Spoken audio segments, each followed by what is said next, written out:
Attention all Americans, we are anonymous.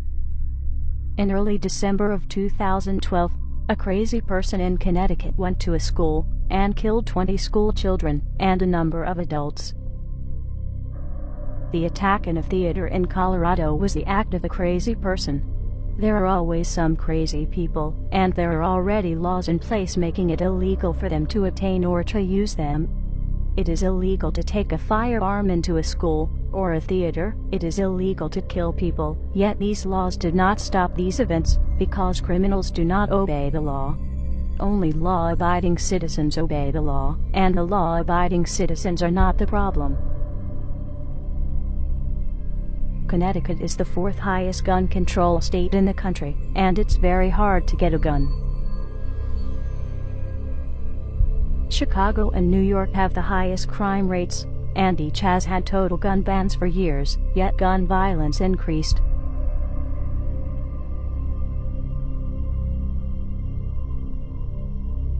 Mexico has a total gun ban for all citizens, but in the last 3 years, more than 55,000 people have been killed by guns because only the drug cartels and criminal government have them.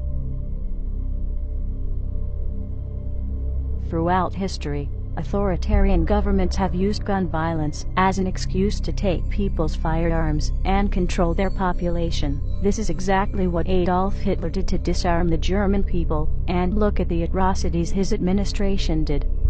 Obama has been working hard to try and ban all semi-automatic weapons and shotguns, while at the same time increasing the weapons and firepower that police and government agencies have.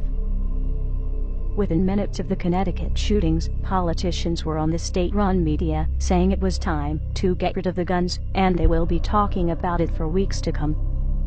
The Obama administration and his government-funded media have been promoting this idea for months. Every time there is a shooting performed by a crazy person, the media talks about it non-stop for weeks or months. But when there is an illegal or unlawful shooting by police that does not fit Obama's agenda, the story is barely mentioned, such as some of the following cases. August 2, 2012. Travis Carter was shot in the head while handcuffed in a patrol car in police custody.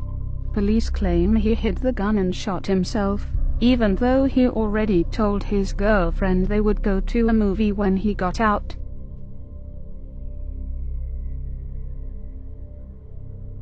January 2009. Bart police officer Johannes Messel shoots and kills a handcuffed, restrained, unarmed man, while multiple other police officers are around.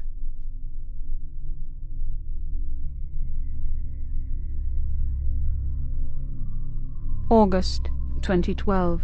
A man at the Empire State Building has killed a co-worker, and the police showed up and unleashed a hail of gunfire at the man, killing him, and the police bullets also injured many pedestrians.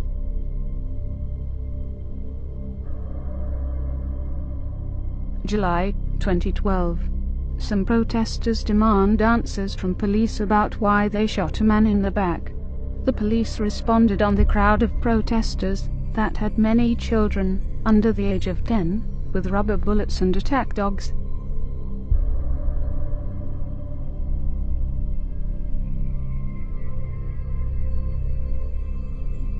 These stories got barely a whimper out of the press, and certainly did not get the coverage of several weeks, even though they are just as newsworthy. In addition, are the other major violent crimes where firearms were not even used. August 2007, Connecticut. In a home invasion, a wife and 2 children were murdered. The wife and youngest daughter were also victims of sexual assault.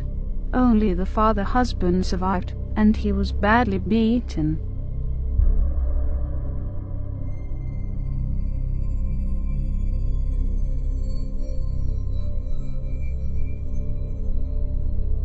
October 2012.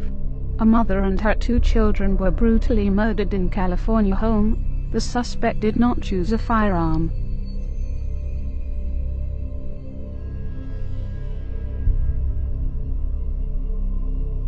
October 2012. 2 children were found stabbed to death when their mother returned home. The suspect was the children's nanny.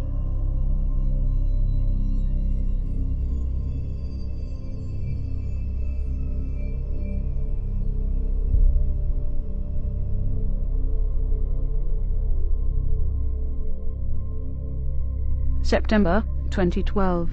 Siblings' throat slit by intruder.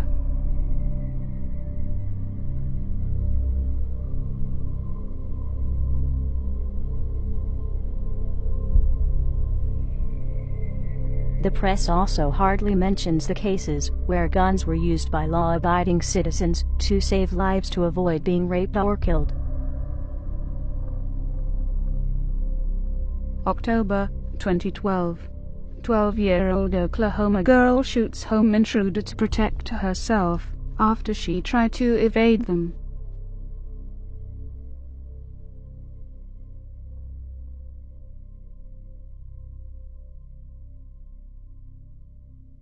January 2012.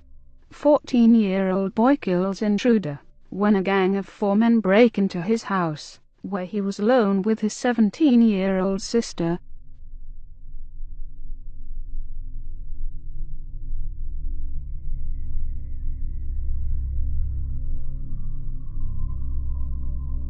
Many would have you believe that guns are the cause of violence, but that is like saying fat people are obese because they have forks and spoons. It is caused by the person that commits the acts, not the instrument they used. If guns were the cause of the violence, then the police would be committing more violence with guns and would need disarmed instead of being more heavily armed. And the military and National Guard should never be used to perform law enforcement duties. Other Anons and many other people, including Alex Jones and many others, have provided lots of evidence over the years to these facts. It has been known, predicted by many for several months, and in some cases years, that Mr. Obama's intentions are to confiscate all firearms, or at least as much as he can, to make it easier to usher in a fascist police state, to establish a one-world government, and under a one-world currency system. It was a tragedy in Connecticut, where the school children were murdered by a crazy person, and, as we have demonstrated in this video, there are countless cases where the press did not report on it as much, because it was not on a political agenda. How dare Mr. Obama soil their memories, and who they were, and are, by using this and other events for his own purpose. Guns have been used to save lives, and could have been used to save other people. Mr. Obama would have you believe that guns are the cause of these crimes that CNN, Fox, and the rest of mainstream media talk about so much, but it is hardly mentioned when the crimes are committed by authorities that are ever increasingly armed. Mr. Obama will tell you he needs to get guns out of the hands of criminals, but he will be taking them out of the hands of law-abiding citizens, while the criminals will still have them, and will have other means of inflicting harm. The law-abiding citizen will be helpless. Those that were saved by guns will become victims. And those that could have been saved by guns will have that history repeated, as others end up raped and murdered.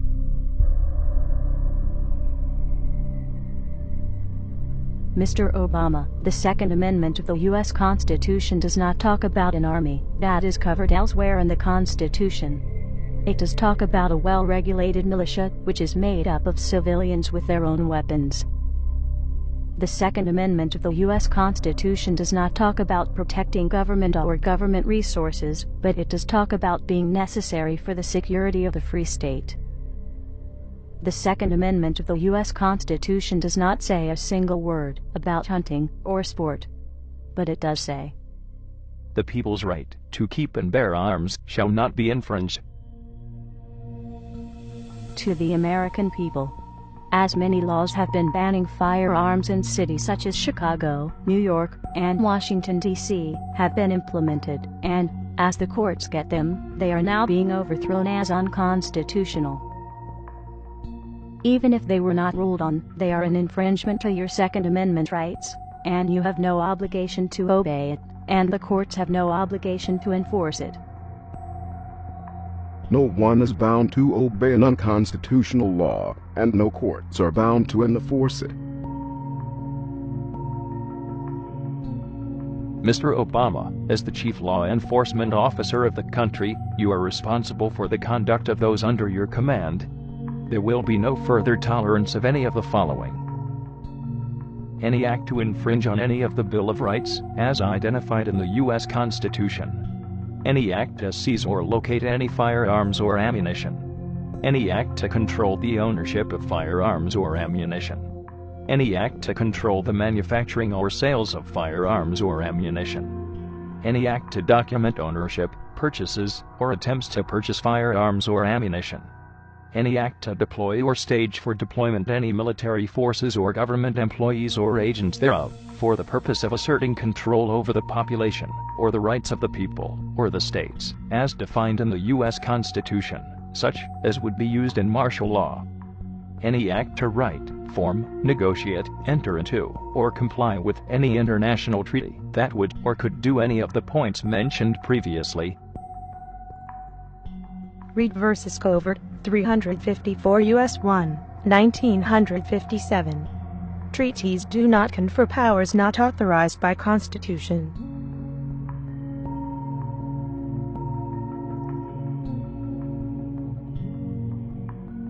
Any action taken by you to attempt to perform those acts, or similar acts, as interpreted by the American people, or any attempt by you to skirt your responsibility to the true office of the presidency, will be viewed by many people as your willful act of insurrection and treason against the American people, as those acts would be willful disregard of your oath of office. Any further attempt by you, your administration, law enforcement, or those under authority of the presidency to perform or assist in performance with any body attempting such acts, will be viewed by many people as your willful act of insurrection and treason against the American people, as those acts would be willful disregard of your oath of office. Any further attempt by you, your administration, law enforcement, or those under authority of the presidency to do any of those acts mentioned, or anything similar, will be viewed by many people as your willful act of insurrection and treason against the American people, as those acts would be willful disregard of your oath of office. Upon such acts, it is the responsibility of the Vice President and Cabinet members to immediately exercise their authority under the 25th Amendment of the U.S. Constitution to remove you from office. Failure of such act may be viewed as an act of insurrection and treason by the Vice President and Cabinet members, as such failure would be willful disregard of each of their oath of office. Upon failure of the Vice President and Cabinet members to perform such duty of your removal, it then falls on Congress to immediately force your removal by legal means. Failure of any member of Congress to perform such duty, or to hinder it in any way, will be viewed by many people as an act of insurrection and treason against the American people, as such failure would be willful disregard of each person's oath of office.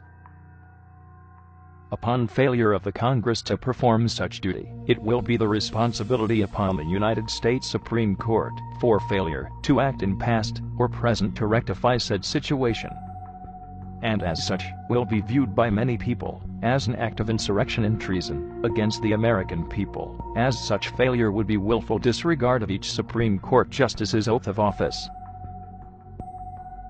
Upon failure of all the aforementioned bodies to perform such duty, it will be the authority and duty of any and all members of the United States Armed Forces to remove the President, Vice President, Cabinet members, and members of Congress, and the U.S. Supreme Court justices from power by military force. Failure by all military members to perform such duties will constitute as an act of civil war against the American people by said authorities.